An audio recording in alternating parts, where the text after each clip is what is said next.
మేడ్చల్ జిల్లా Keesara police station పరిధిలో విషాద ఘటన చోటు చేసుకుంది. పగడిపల్లి గ్రామానికి చెందిన మహేష్ పండుగ నేపథ్యంలో బంధువుల ఇంటికి వచ్చాడు. సాయంత్రం సమయంలో అస్వస్థతకు గురైన మహేష్ ను స్థానిక నితిన్ హాస్పిటల్ కు తరలించారు. డాక్టర్లు ఇంజెక్షన్లు ఇచ్చి చికిత్స అందిస్తున్నట్లు కుటుంబ సభ్యులు తెలిపారు. ఇంజెక్షన్లు ఇచ్చిన కొద్దిసేపటికే మహేష్ కు నోటి మాటలు రాకపోవడంతో హుటాహుటిన నాగారం విజయ్ హాస్పిటల్ కి తరలిస్తుండగా మార్గం మధ్యలోనే మృతి చెందాడు. డాక్టర్ల నిర్లక్ష్యంతోనే మృతి చెందాడని బంధువులు హాస్పిటల్ ఎదుట ఆందోళనకు దిగారు.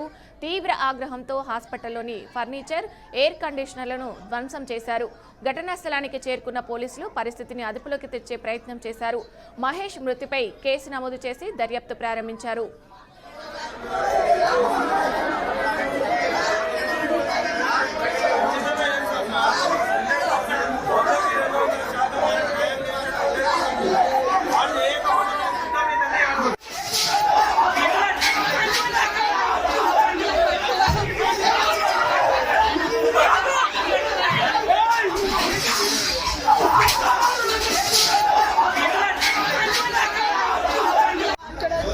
వస్తుందని ఇంటి దగ్గర చెప్పిండు.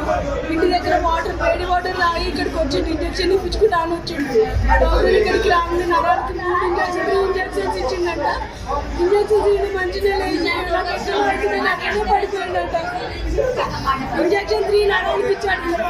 నరానికి ఇచ్చి నాకు ఎట్లనే అవుతుంది అట్లనే పడుకుండు. ఇంకా పలుచున్నాయమ్మా ఏం కాదమ్మా నా దగ్గర పలుసు తగ్గుతున్నాయని ఉన్నాయి అని చెప్పినాడు. కానీ నాకు ఇంకా అప్పుడు ఏం చెప్పలేదు. వాయిస్ లేదు, వాయిస్ ఓపెన్ లేదు, మొత్తం పడిపోయాడు. 3 ఇంజక్షన్స్ 3 ఇంజక్షన్స్